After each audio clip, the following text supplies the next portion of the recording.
Hello guys and welcome to another video. Welcome to our monthly fanfiction reading session. Let's hope today's fanfic is actually finished because last time was a bust, but today I have one for you that you're probably gonna like just from the title and the cover. Today's fanfic, or this month's fanfic, is called Percy Jackson, Teenage Rockstar. It has about 105,000 reads, so 105 people have read this fanfiction. Let's take a look at the summary, why don't we? Talia, what are you singing? Apollo the sun god asked. I write Sins, Not Tragedies by Percy Jackson. I'm going to his concert this Saturday. Maybe we can arrange some demigods and gods ... to come. So let's start reading. It's 10 parts and it says it's about 20 minutes. So get yourself a warm beverage or whatever you want, strap in, and let's read some bad Percy Jackson fanfic. It's on Wattpad. Bad is the only quality it can be. This story takes place after Heroes of Olympus. Chapter 1. Olympus. At demigod and god meaning. Third person. Thank you for telling us that. Talia was listening to her iPod and humming along, but she didn't know what she was singing louder than she thought. Talia, what are you singing? Apollo the sun god asked. I write Sins, Not Tragedies by Percy Jackson, Talia replied. I'm going to his concert this Saturday. Maybe we can arrange some demigods and gods ... to come. That would be awesome, Apollo said. By the way, I plugged your iPod into his speakers I put up. Can you play his songs? Talia then started playing I See Fire. Everyone in the meeting started dancing and singing along to the song, very professional. It was nice to have everyone relaxing since the war with Gaia, especially for the Seven. They lost a very important member on that day, who was also Annabeth's boyfriend. And, okay, I don't know what's happening, but this is a flashback. But before this flashback, I'm gonna hypothesize what happened. So Percy died, and then he was reincarnated into someone who was already born and already 17, and now he's a famous singer. Okay, let's see if I'm right.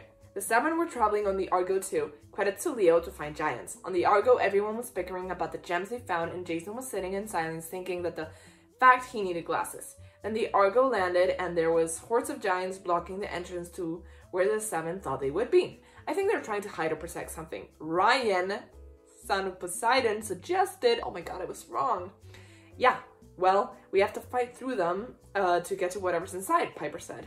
Okay, let's form a plan, Annabeth said. Piper, you and the others except for Ryan and me will stay here to distract the giants while Ryan and I sneak past and go inside. Okay, Annabeth, we got your back, Piper replied and told everyone else the plan. They nodded their heads and in respect for Annabeth and Ryan, then they went in. Annabeth and Ryan snuck past the giants into a door that led into a stone table. I'm sorry, the only Ryan I know is Ryan from High School Musical, so now I'm just picturing him. There were 3 giants guarding near it. Great. Then one of the giants spotted us and charged. Ryan and Annabeth were fighting side by side like they have for years. Then things got sidetracked. Ryan got punched in the nose and it started to bleed. It was too late for Annabeth to call out to him. It then dropped on the stony floor. Silence. Then the ground started rumbling. A figure then rose up from the dirt and shifted its sides like it happened for a long time. And a name struck me like a brick. Gaia. That's right, puny demigod. I am back, Gaia said, reading Annabeth's mind. And I'm going to start torturing everyone you love. Nice. Gaia then created a stone, dirt sword and impaled Ryan. Everything started to go in slow motion for her. That's when the rest of the friends burst in. Oh my gods, Jason said. That's when the war started. The Romans came, the Goths came, and the Greeks came. That's a lot of coming. The war was won with the help of Leo sacrificing himself, but he actually get blasted back to Calypso's island. When he came back to come, everyone was quiet and surprised at first, making sure he was real. Then the clapping started and the cheering. There was a party on Olympus that night and everyone but the 7, well the 6 now, stayed. Nobody of the remaining 7 had been this carefree and relaxed until the meeting. Flashback end. Now, the invited gods and demigods were planning and getting excited for the concert on Saturday. It says it has 10 parts, but the second part says discontinuement. Sorry for anyone who likes the story and wants me to continue. If anyone really wants to continue, you can comment. Does anyone want to adopt the story? But there says it's an export. Okay, so chapter 2, the concert. The demigods were all shuffling around getting ready for the concert. In the air, you could just feel the excitement. I had on black shorts and a blue top with silver sandals and an owl stud earrings and my hair was just down. Oh my god, I heard Piper squeal. Piper, you're letting your inner Aphrodite show, I yelled at her. She just walked off happily. Time skip to concert. Thank you for telling us. Us demigods and the gods were lined up in a line to get into the seating area of the arena Percy was singing in. When we got in, we were astounded. All the seats were filled up with people and others were getting foods and drinks. When we all got to our seats, first row, credit to the gods, we all started to chat. Ermengarde, Leo squealed. We all looked at him confused. What? Mr. McShizzle can't like anyone? Replied, oh my god, okay. Well, we all just rolled our eyes, then the concert started. We all clapped, cheered when he came out, and this is what he sang. I write sins, not tragedies. I see fire, Eye of the Tiger, Photograph, American Idiot, Octahate, and Magic. That's a lot of songs that are not written by the same artist. Okay. Once the concert was over, everyone got up on their feet and clapped. To say it was loud was an understatement. After everyone filed out of their seats, we put on our backstage passes, again, courtesy of the gods, and went back to meet Percy. Okay, we better get an explanation as to why Percy is not one of the seven, and instead Orion is. But let's go, chapter 3, backstage surprises, Annabeth's point of view. When we reached the door we were supposed to go in, we had to calm Talia down because it was always her dream to go meet him. I know what you're thinking. Talia is a hunter, she shouldn't like bows, blah blah blah. I wasn't thinking that. I was thinking, both Talia would be embarrassed by this Talia being so excited to see Percy Jackson.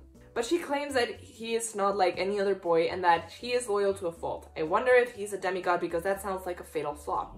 When we went in, we did not expect what we saw. Two chimera punched through the wall. Perseus Jackson, they hissed. He then pulled out a cheap ball and point pen.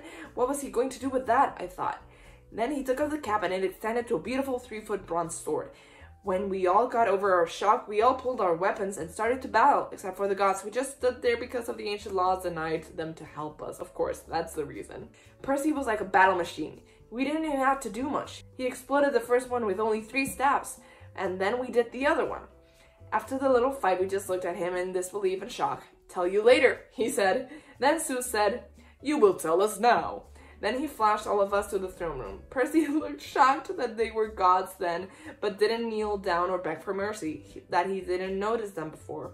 The gods then made all our chairs to sit in and Percy started with his story. Okay, good. I'm intrigued. This chapter is just backstory. But because we need some, I'm confused. After the attack, Percy's point of view. After the attack, which I was not surprised about, the gods flashed me to the throne room and told me to tell them my backstory. I sighed and started. Can you imagine just someone going up to you and like, tell me your backstory? Not, tell me about your backstory. Just the important parts. When my mom died giving birth to me, I was put in an orphanage. Then a guy named Jerry Lewis adopted me. It turns out that he was a major music producer, so I started to learn how to sing and how to play a lot of instruments. Then when I was about 8 or 9, a monster came in and attacked. I searched up on the internet about the monster and found out that it was a Greek monster, as one does. I didn't believe it at first, and then another one came, and then I started to teach myself how to fight. Okay, very nice, Percy. One day I was at the beach and went out too far and got pulled down by the waves. I thought that I was going to drown, but I figured out that I could breathe. But I still don't know. Then I found out I had powers and started to train them. That's my story. That's a very easy story. Annabeth's point of view. When Percy explained about his powers and being related to the sea, I started to look at his features. I saw that he had sea green eyes, shaggy black hair, a lean muscular body made for swimming, and a tan that looked like he was out on the beach on the sun every day. I then started to tear up thinking of Ryan. Hazel then came up to me and hugged me. The entire council gasped when they saw that Triton abound Percy's head. Then everyone turned to Poseidon and he looked sheepish. Zeus then flashed everyone back to Camp Half-Blood. When everyone saw Percy, they ran up to him and asked him for autographs. He looked sheepish, just like his dad from all the attention he was getting. Of course, because Percy, besides being now a son of Poseidon, is also famous. Epilogue. Okay. What? It's been 4 years. Percy has been at camp now, and everyone's treating him like family. Annabeth and Percy are now dating. So Annabeth has a thing for sons of the sea god. Okay, Tyson, watch out.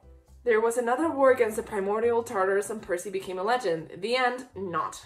Okay, and now we have the real end to a story that barely even started. Percy point of view. 1 year later. Things had been good at camp. At first it was crazy. People asked for my autographs and were ogling me for weeks. But it has gone down to only a few people doing those things. I was sitting on my bed thinking about all these things when Annabeth came in. Nobody's point of view. The people at camp have been getting used to him being there. The 7, now including Percy, because I had to put him in, had an idea. They figure that Percy has been there long enough and know them well enough to put on a personal concert for camp. Annabeth then went to get him. That's a bit of extortion, like, you're using him, basically. Annabeth's point of view. I went in and knocked on Percy's door. Seaweed brain, I yelled, then barged in. When I got in, I found that no one was there. Weird. Then I heard a grumbling noise. I looked behind the door and found Percy sprawled across the floor. I burst out laughing, finding that Percy had a big bump on his head. Hey, you don't have to barge in. I was coming to get the door, he grumbled. Well, I'm glad I did because that was awesome, I said, still laughing. Whatever, he said, going to sit on his bed. What do you need to talk about? Oh, right, I said, remembering what I was here for. I was wondering, would you be able to sing your newest album to the camp and the amphitheater, like a private concert? I saw him ponder for a minute, then he answered, yeah, that's cool. I was secretly squealing on the inside. I knew everyone would like this. Also, I secretly had a crush on him. Oh, so that's not happened yet. Okay. Jason point of view. Get ready for some Brazen. Oh, my favorite ship. As Annabeth came in, we all awaited an answer. We were a little nervous because she came with a downcast face. I'm sorry, guys. She slumped. We were all a little bit sad, but she continued. He will be putting on a concert for all camp, she said happily. Just then, all of us got a little mad and threw all the things we could find at her. Oh my god. So aggressive. But I didn't expect this utter atrocity of a spew. This folly was committed. A brick came out of seemingly nowhere, smacking me right in the face, making it look like I was kissing it. Sometimes Percy Jackson memes go too far, and fanfiction is the worst place to put a Percy Jackson meme. Honestly, I'd rather see this in fan art, but here is just bad. Snap! I heard the shutter of the camera. I turned slowly to Leo, seeing that he snapped a picture with his phone. Okay, so this, basically, someone threw a brick at Jason. It hit him in the mouth, right? Because it looked like they were kissing. So someone threw a brick at Jason's mouth, and Leo's just like, haha, that's going to be on my Instagram. Are his teeth all okay? Are they all still in his mouth? Why is no one concerned? Then I grabbed his phone and threw it in the water. Then the water started to bubble and Percy came up with the phone on top of his head. Here you go, Leo. He quickly rushed to Leo, then quickly back with a weird grin on his face, slowly sinking back in. That's very creepy, Percy. After that day, Annabeth told everyone about the concert. I could tell everyone was anxiously waiting. I was very nervous for the concert. I had a very special surprise at the end and didn't know how well it would go. Finally, the concert came. I got up on the amphitheater stage and stared at all the people who came. I didn't think it would be this much. Everyone came, even the gods. Then I started to sing my songs. The songs were It Has Begun, Believe in Myself, Kimi no Shinwa. Is that a Japanese? Unchained, Ballad of the Mona Lisa, Welcome to the Black Parade, because of course, why not? After the last song, I got really nervous. I think he's going to propose to Annabeth. Or just ask her to be his girlfriend. I was finally gonna do it. I was gonna tell Annabeth I liked her. Oh, my brain. When everyone settled down, I started to speak. Thank you, everyone, for coming for this concert. This was a new album called The Death of the Bachelor. I paused. It was time. I took a deep breath and said, Annabeth, ever since I met you, I knew you were the one. I know we have only known each other for a year and a couple months, but I know that I would never replace Ryan, but I will give it all I got. So I know I can't replace him, but I'm still going to try. Annabeth, will you be my girlfriend? If anyone ever does this in real life, I hope someone says no, because asking someone to be your partner in front of everyone is the most embarrassing thing that I can imagine. I saw her start to tear up, and then she ran on stage and kissed me. Apparently Annabeth digs it though. Percabeth was meant to be, I heard Piper shout. I just laughed and went along with everything. This was the best night of my life. I got Annabeth as my girlfriend, and I got a whole bunch of friends who bonded with, just in one night. Although they never forgot Ryan, I was still happy to know I was part of the group. Now, every time we went on concerts, Spring the 7 with Nico and Will, I had to meet Nico when we fell into the water, and from then on, he hates water. I guess I'm just not his type. Wait, Nico! Nobody's point of view, not this again, Nico whined. I am very confused by that ending. Honestly, I'm just glad that when I got to the second chapter and read that it was discontinued, I kept on reading and there was more, because I've been hurt before and I don't want to go through that again. So please leave a like if you like this video, comment down below if you have any other fanfics that you want me to read, subscribe if you haven't already, and click that bell button so you get notifications every time I post a new video. I post videos just like this every single Friday, and I guess I'll see you guys next time. Bye!